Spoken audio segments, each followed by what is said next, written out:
All right, today we're going to dive into the NFT world of Polygon and what that might mean for the entire ecosystem and around how NFTs are going to be involved in the metaverse and all kinds of things maybe you didn't expect. My name is Paul Barron. Welcome back to TechPath. Joining me today is Mr. Charles Adkins, who is the VP of NFTs over at Polygon Studios. Great to have you on, Charles. Thanks for stopping in. Yeah, thanks so much for having me. Excellent.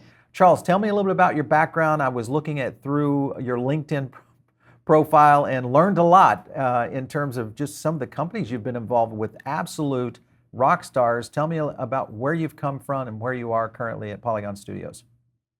Yeah, I mean, I'm originally kind of a Web 1 guy, started out brokering banner ads for Yahoo in the late 90s, which was really interesting, which led me down the path to finding out about high growth companies, and then doing a lot of Fortune 500 marketing for Nike, Red Bull, Anheuser-Busch, and then got picked up by a Mark Cuban invested NFT firm. And from that point, actually, Mark is the one that told me about Polygon and MATIC, and I got really interested in it and moved over here to Polygon, and I absolutely love it. Cool.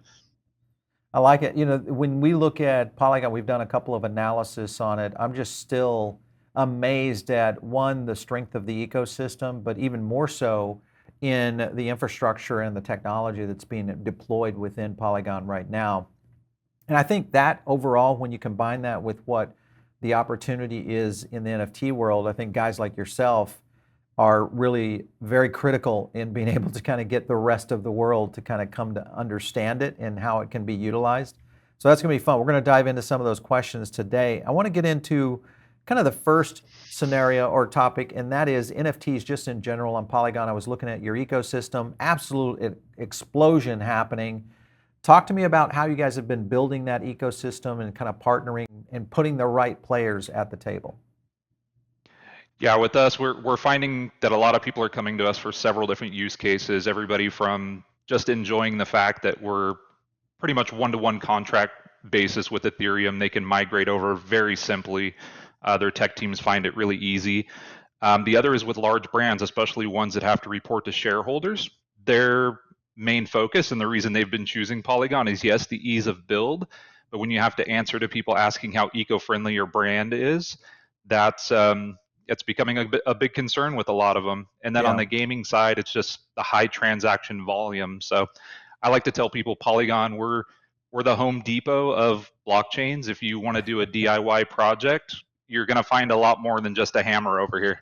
Yeah, I like it. That's a perfect explanation, because in looking at just the ecosystem in general, I'm still amazed, and I study this, I feel like 24/7, and I'm still amazed at just how flexible the Polygon ecosystem truly is for developers, but also for the ability to bring a lot of new innovation to what's happening in NFTs and eventually, I think, what will eventually transpire in the metaverse. So very cool. Why do you think Polygon is likely to become one of the key backbones for the NFT sector and more broadly the metaverse?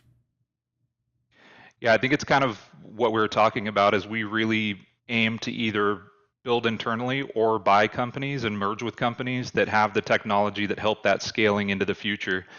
We don't have a one-track mind, so the ability to be agile and pivot when we see new things coming along has been, massive for us. And we see it in the gaming space. We've seen it in NFTs. With ZED RUN, that was one where built on our platform, and then the transaction volume got extremely high very quick. So that was really good for them.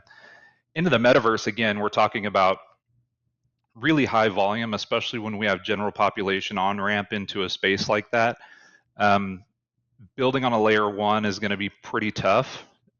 So, I mean, I think that we're perfectly positioned with security tools for speed, and just flexibility. And that's what we've always tried to do from the beginning, is give people everything that they need to succeed and see what crazy things are built. I mean, we really are set up for creators, kind of how YouTube is set up for great creators. Netflix is on the other spectrum of that, where the margins are low because they actually have to purchase the IP, and that's how we feel the difference between a layer one and layer two solution may be. Yeah, I think that's a good explanation too. But one thing that is interesting to me is when you look at early innovation, especially in blockchain, it's a lot like the early stage of the internet, even if you were around in the early days of when social media was really starting to transact and kind of explode. And I look at blockchain in many cases very similar in terms of the companies that are involved and kind of their vision of going forward. What this can mean, I think there's a lot more at stake here in terms of blockchain because it is true Web 3.0. And I think the evolution is going to be just absolutely off the chain, no pun. But Polygon always comes to the front when I'm doing my analysis and my constant deep dives. And I think that what you guys have done is very intriguing in the sense of creating the rails, which is very important, especially from a developer's psyche, that they have to understand truly there are companies like Polygon and missions like what you guys are doing that help kind of foster that. When you look at other big players that are coming into the space, obviously we had Facebook, aka Meta, just announced last week, 2 weeks ago, their move into the metaverse and kind of the impact on that. Literally, we had a monster bowling ball that just came into a small pond.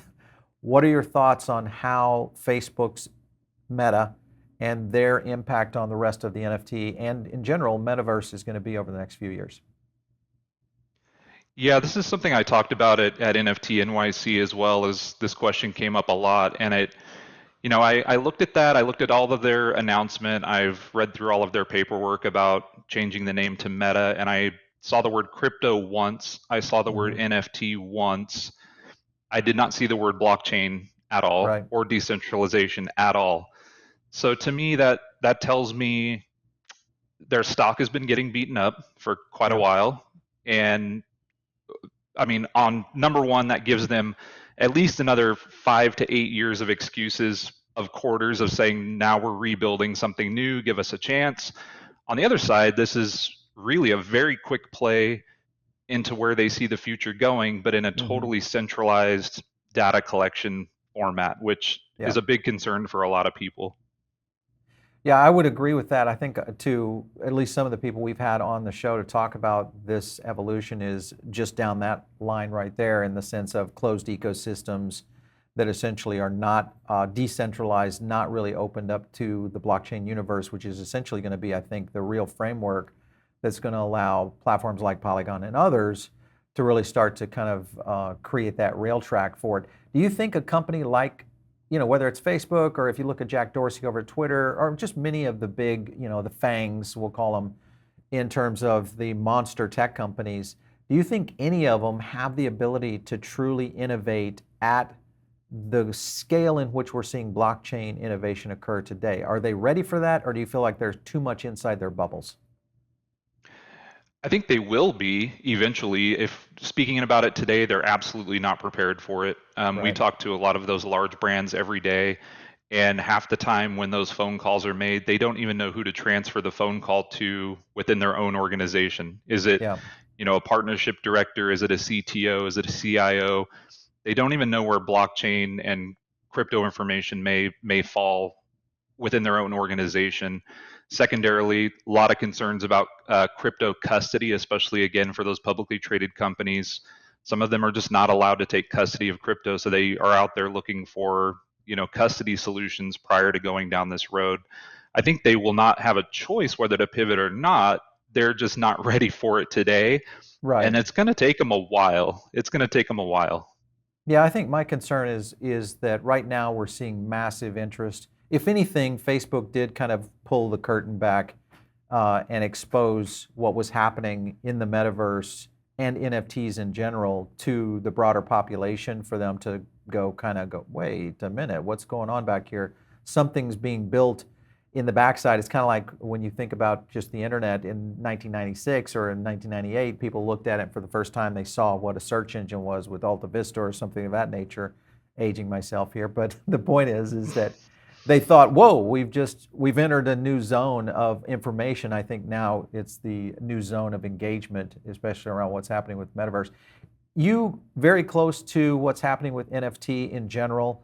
When you look at the landscape and kind of the roadmap that Polygon has put out there, are there what areas are you very excited about in terms of use case, where NFTs could fall, how they could be utilized in the metaverse in the next few years? Yeah, I mean, I think to the point that you just touched on too, just going back 1 second, is I always use the analogy between FTP protocol and HTTP, we had a 10-year gap, and people are Big always point. saying that they're saying, "Oh, we're at the AOL stage," and I actually don't think we are. We're at Not even there yet. 1988. We're at 1987. Yeah, There's no fully interoperable protocol between chains. There's no search engine for contracts. I mean, right. these are all coming down the road, and in the future with where we see NFTs, especially, is these are going to be used in a very high volume way. We're going to be surrounded by billions of sensors collecting trillions of pieces of blockchain information using Hmm. AI and dynamically changing NFTs based on real world data and inputs from whether it be decibel meters, weather, different weather technology. These things are going to be everywhere, and it's Yeah. going to turn the universe into a very live organism in a way that we've never really seen before. So it's exciting, and I think that's where Polygon's really been set up, is to think about. We always tell ourselves what's happening in the year 2030. As much as we want to jump on a trend today, what are we doing with all of this stuff in the year 2030? And we just think with Right. that mindset as much as we can. Yeah, I think that's a good framework for a lot of people that watch our show. Some of our audience is really, our show is about more than just blockchain. We look at AI, autonomy, where kind of the next evolution of computing is going once we start to see things in the quantum realm. And I think that all of that's going to be applied to blockchain in the near future as we start to see those advancements kind of come. Okay, so we've got Ethereum, which has been kind of the gatekeeper of the NFT ecosystem, and obviously their related gas fees, which are a big deal, especially if you've been trying to do something, whether it's on Uniswap or anywhere else out there, in terms of acquiring any kind of NFT or even start to move into any kind of investment from a metaverse side of things. You guys have really taken a big stance on this in the sense of trying to go down with low or no gas fees. Obviously, we see this as a short-term thing with Ethereum. Talk to me about the strategy and how this might move forward and kind of set the framework for no gas fees in the future. Yeah, I mean, it's really just the difference of proof of work versus proof of stake, right? And that's where we kind of came into the line, but then we layered on those additional security protocols later on. Hmm. So, there are times when the Polygon gas fee can get up there, but it's typically in a very high secure, like fully proof of work transaction. And we just kind of give those tools to people where they can utilize that whenever they want. The reason that everyone's talking about the ETH2 and it's sharding to 64 layers, it's going to speed things up, Right. and that is true, and that's actually where Polygon wins even more, because now our transaction volume is exponentiated just by that much more, running on layer 2 with easy Ethereum on and off ramp. It's where we're going to win, and especially in the metaverse. I mean, we're talking each person eventually, we're going to be having hundreds, if not thousands, of transactions happen daily of digital ownership and writing things to the blockchain, whether it's identity verification or just wearing a really awesome a skin or a jacket in a game that we want to go hang out in. So we just really want to be prepared for anything that the future has to hold, and that's what we're building out all of our scaling solutions to take on right now. I was looking at let me kind of show it up here on screen, just your ecosystem. And just on NFT gaming, on the NFT and gaming side, here's the NFT ecosystem from both generation to marketplace tools and then collectibles. Are there any specific projects or areas that you feel are really starting to excel on the NFT side of where Polygon's ecosystem resides? Yeah, I mean, Avagache has been taking off lately. ZED Run's obviously been one of our big ones for a while. Decentraland.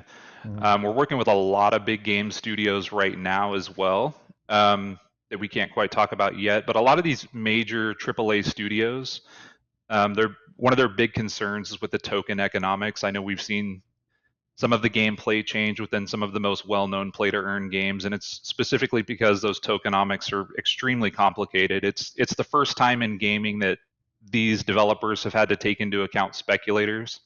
Right. So even though a lot of the AAA studios they're building right now, they are Hmm. building Web3 games. It's taking them months upon months to figure out the economic side of it and it's going to take a while. So Q2, Q3 is where a lot of them are going to be out there. So the games that we have right now, you don't see a lot of really deep complexity to these games yet Right. because these were the easiest to get out to the marketplace without kind of rugging themselves on their own economics. So I Do mean, you we're think excited about that, all the games we have, but they're all building. They're all building quickly. yeah, do you, obviously we see esports is going to be a massive move in this space. We're going to see a lot more of those true first player type scenarios. But yet at the same time, you've got, projects like Axie and those types that have already made big moves, mainly because they were really kind of a first mover. But I was looking back at your ecosystem here. Game publishers still fairly, I mean, this seems like a brand new area where we're going to see a lot more players come into that. I mean, you've got Animoca Brands, Atari there, and then of course, I think it's Playdap. Yeah, Playdap Games Yeah, in played it. there. So do you think that area is going to be one of the areas to really watch for in terms of flourishing and really kind of exploding? That's going to be the next exploding marketplace right there. Yeah. Is the game publishers, the AAA studios, they're working on it. It's I would kind of say just from my personal standpoint, it's going to take them till Q2 to Q3 of next year to have any kind of real traction on this. Hmm. And then moving past to 2023 and beyond, it's starting to turn into the governments and the Yeah. supply chains and the bigger issues. But right now, we're heavily focused on these game publishers. We talk to them all the time. We're trying to walk them through the process Right. of onboarding and figuring out their tokenomics in these games. What are your thoughts about, because we've been tracking a ton of different gaming projects across the entire ecosystem of blockchain in general, but what are your thoughts about the smaller houses that are starting to really kind of break out and kind of prove that they can build both? In most cases, these are game developers that are trying to make that leap to Web 3.0. Do you think that that's where the growth is going to come from, or do you think it's going to be more of the absolute startups that are building blockchain from, ground zero? I think a lot of it's going to be the migrating games. So the Mhm. ones that have had success in traditional gaming, Web 2 gaming, even mobile Right. gaming, kind of adding those blockchain layers in there because they already have some of their structure built out. The ones that are just extremely crypto native from the ground up, it's harder for them to actually put out some really long-standing gameplay than it is Right. than the blockchain portion of it because they are thinking of it from a standpoint of we're building this on the blockchain instead of thinking about it from how do we keep these users here, we keep low Exactly. churn. The traditional publishers, that is their main thing, is addiction to the game. So once they already have that in place and then they add the blockchain layer to it, that's when things get super interesting. I think you just hit on something right there that a lot of people miss, and that is that, and we're seeing this in other aspects, not only the gaming community, but the gaming community, it seems to be a little bit easier to understand, and you just hit on it, is that most of the Web 2.0 or Web 1 even in some cases have so much lineage there in terms of just their expertise, their experience in understanding user play, gameplay, and in general user psychology, and being able to transcend that skill set into blockchain. I feel like once you make the blockchain leap, if you've got all those things buttoned up, you are really destined for some pretty fun things, at least in what we'll see in the metaverse in terms of gaming. So I think that's a good example of how that might really play out. If you look at NFT generation tools and kind of the tool platforms within what you guys are doing, is there anything that you really think, hey, this could be one that we really want to keep an eye on?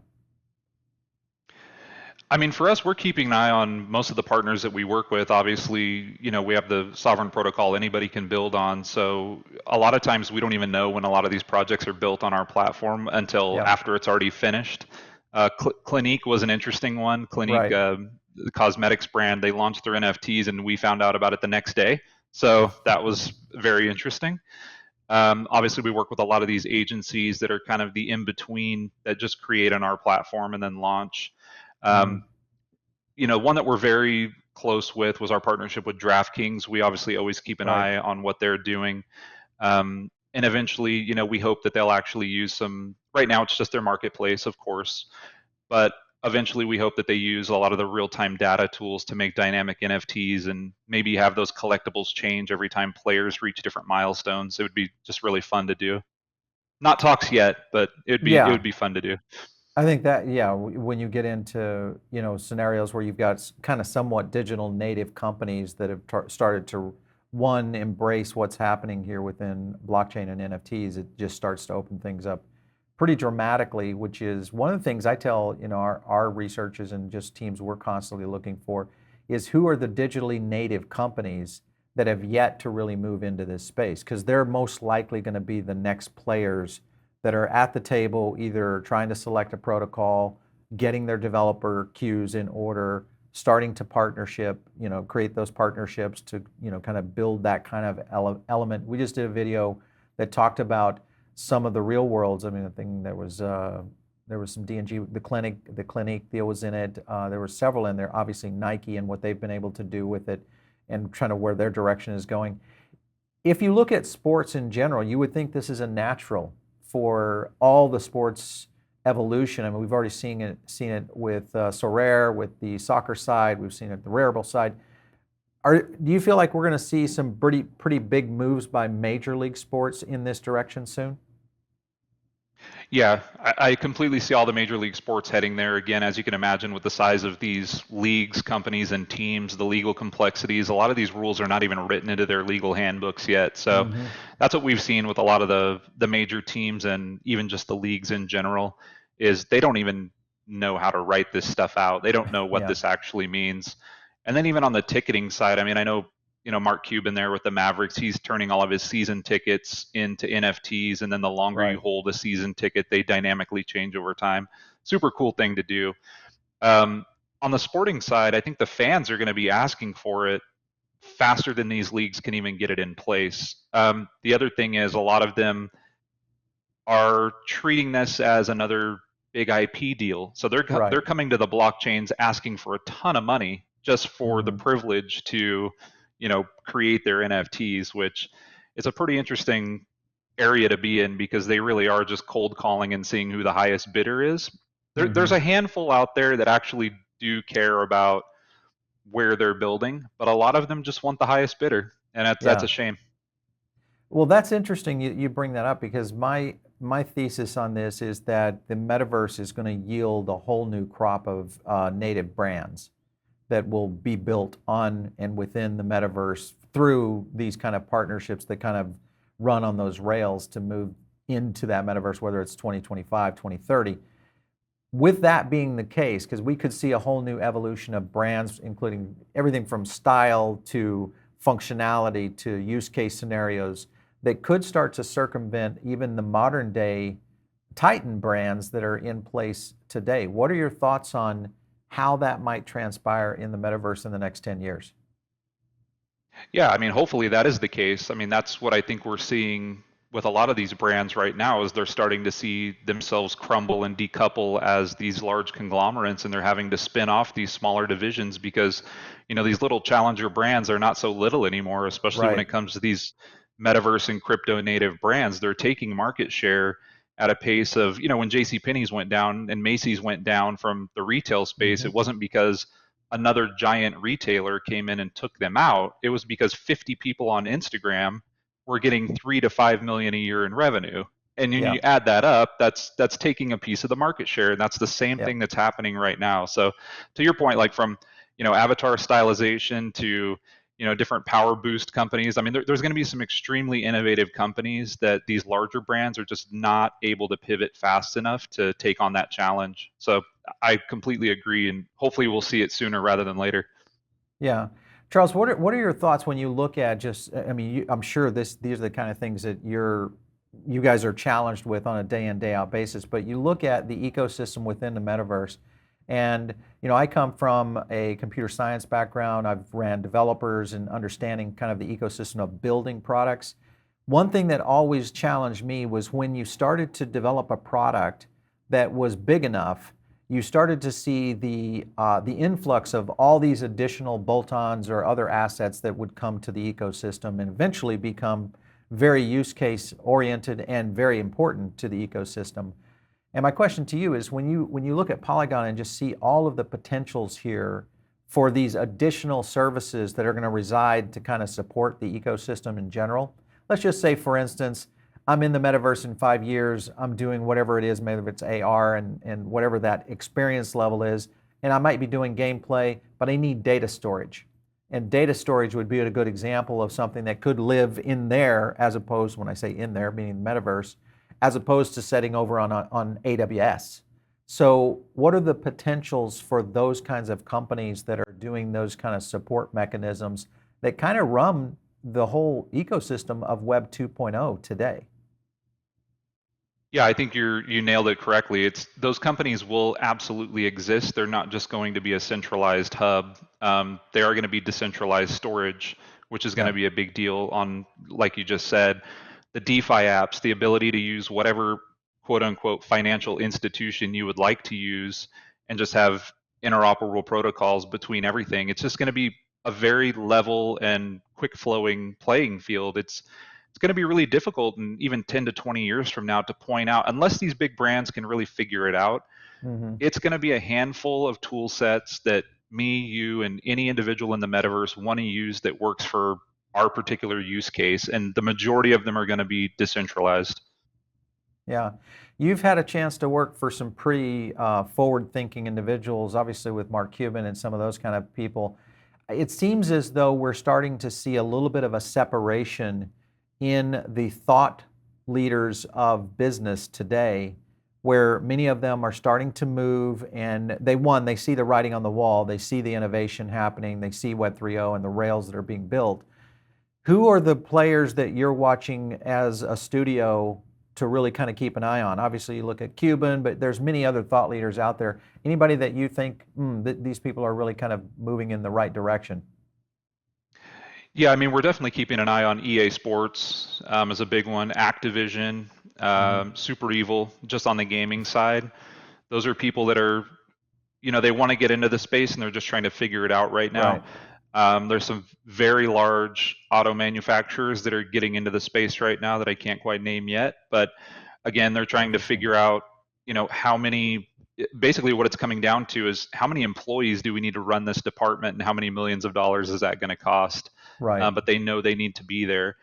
I think the payment systems with Visa and MasterCard, PayPal, Shopify, these are other big brands like we're watching. They're getting there. A lot of these brands you'll see they're putting out the headline, but I think it's Right. up to all of us that are already in this industry to really hold them to task of, is it a headline or are you actually building this? Because Yeah.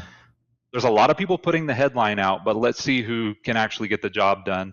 Those are some brands. What Nike we watch a lot. I know early days Nike was having some back and forth about the SEC regulations, and that's where a lot of these rules are actually still gray. They're just not even written in many Yeah. cases.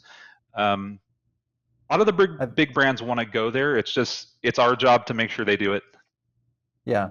Well, I think the thing you just hit on is that a lot of times they do lead with those press releases, and in many cases, maybe there's not a lot of substance behind those.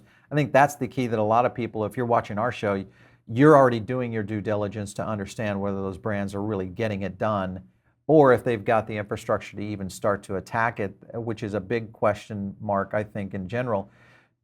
Charles, you've been around this space for some time now, and one thing that I look at just from the side of innovation, when you have this breakout evolution like what we've seen with blockchain in general, with it comes some pretty big challenges. And one of the things I'm always looking to is the layer of developers that it's going to take to build this new evolution, because we really have to kind of migrate over from Web 2.0 to Web 3 and also bring up the new developers into kind of the right protocols to be able to expand on these. Are you guys seeing any kind of shortages in terms of techs, tech leads and et cetera around these ecosystems? Because that I feel like is the one weak point the industry has right now. What are your thoughts?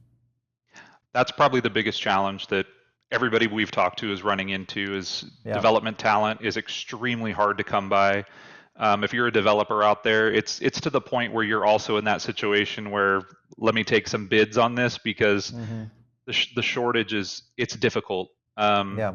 So a lot of these projects, that's another reason that they're taking a while to get into the ecosystem is, the development talent is just not quite there yet. I mean, we saw this in Web 1 and Web 2 as well. Yes. It took a while to get there. And it's just learning the different languages and making sure that people understand how to deploy these contracts correctly. And especially, I think it's important to know that now, because once these contracts are out there, it's, if not impossible, going to be extremely difficult to bring them back and make any adjustments to them. Yeah, I think that's right. You've got kind of a one-hit shot at these. So the development architecture and the team is going to be absolutely critical. I hope some of the universities and even outside, just some of the general learning systems could be developed in such a way that we could start to really allow these emerging countries, because there's a lot of talent that's being built overseas across, I mean, just on our own research, we have a ton of researchers that are around the world, and I find a lot of researchers that we are finding right now are in countries that you would have never looked for talent just 3 years ago. And these people are exploding in understanding what's happening on the blockchain, mainly because it's kind of like, for them, it's the new internet. So they see it as that kind of future. I just hope that that becomes kind of a factor in there. For your job, day in, day out, what's the big challenge for you right now of what you're facing?